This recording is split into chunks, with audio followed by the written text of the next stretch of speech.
Incorporating 21st century literacies into our science classrooms. Our students are now reading more than ever before, just not in the ways that we are used to. Their reading involves text messages, emails, social media, blogs, movies, podcasts, and gaming, just to name a few. These daily activities require our students to be users, players, creators, and discerning consumers, rather than the spectators, delegates, audiences, or quiescent consumers of an earlier modernity. This is the context in which our students are growing up, and our success as teachers is dependent on our ability to transform our teaching practice to assimilate with our students' social cultural environment, including contemporary use of digital technology. This presentation covers 21st century literacies, how they impact our students in their social world, and how these literacies can be incorporated into teaching and learning practices within science learning areas 4, 5, and 6. The term multi in multiliteracies signifies two key elements of the changing context for literacy education: the multiple ways of being in the world and the multiple modes of representation available. Literacy is no longer defined as simply reading and writing. As literacy is a product of its time, culture, purpose, and context, literacy has become literacies. It is multimodal and remarkably dynamic, with combinations of linguistic, visual, audio, gestural, and spatial modes featuring in almost every form of literacy that we come across. As teachers, our goal is not to have our students reproduce the knowledge that we have taught them, but rather to redesign and create new meaning. We want our students to move from being consumers to producers, from passive receivers to active participants. By allowing students to capitalize on their talents and interests and not teach with a one-size-fits-all approach, we aim to create a motivated learning environment with students taking charge of their own learning. An overall definition of a multiliterate person is someone who is flexible and strategic and can understand and use literacy and literate practices with a range of texts and technologies in socially responsible ways, in a socially, culturally, and linguistically diverse world, and to fully participate in life as an active and informed citizen. The New London Group, a group of researchers and educators who devised the multiliteracies approach to address the technological changes which were affecting education, proposed a 4-part design pedagogy which teachers can follow when constructing units of work. In this multiliteracy framework, teachers are seen as designers of a learning process and environments. It is a tool intended to help students develop strategies for understanding the unknown and the unfamiliar. Individually, each of these methods do not lead to this optimal learning environment, but when put together, they create a balanced, challenging, and interesting unit of work for our students. This pedagogy is only a guide, and it is up to you, the teachers, to use your discretion and adjust the pedagogy to suit the classroom and the students. Design can be taught through 1. Situated practice, where students draw on life experiences and prior knowledge in meaning and making. Overt instruction, where the teacher guides students in developing ways to talk about and understand design. Critical framing, which is used to interpret the context and purpose of text. And transformed practice, in which meaning makers design social futures. We will now go through each of these steps with more detail and an example specific to scientific learning. Situated practice. In situated practice, the teacher establishes the purpose of the unit and determines existing knowledge and misconceptions from students' prior learning and life experiences. For example, if students are doing a unit on ecosystems in our environment, the teacher can begin by doing a class brainstorm of things the students do at home to interact with the environment. Answers can be shared on an online collaborative group mind map, where students are able to also see other student responses.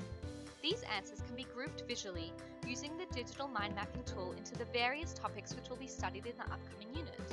For example, activities associated with plants, animals, the environment, and weather, etc. From this information, the teacher is able to adapt the lessons according to what their students need to learn and what particularly interests them. Overt instruction.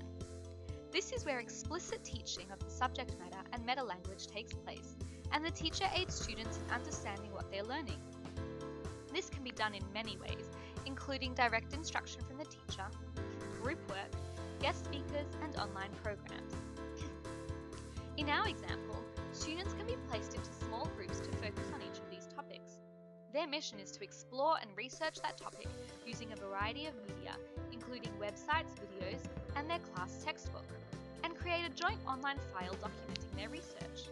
If it hasn't been taught already, it would benefit the students if the teacher spends some time discussing with students how they can decide if the information they are finding is legitimate and relevant.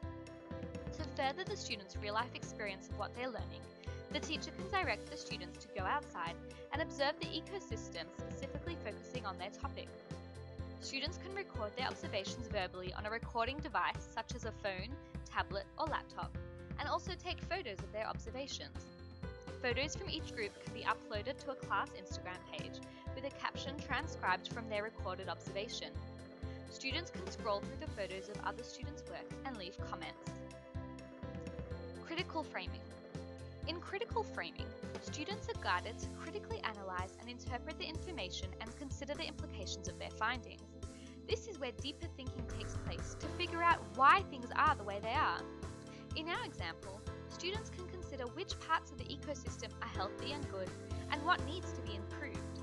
In pairs, half the students can be asked to research what their school, city, and country are doing to help keep our environment healthy and safe for all parts of the ecosystem. The other half of the students can be asked to analyze something wrong with the environment and suggest what can be done to improve it.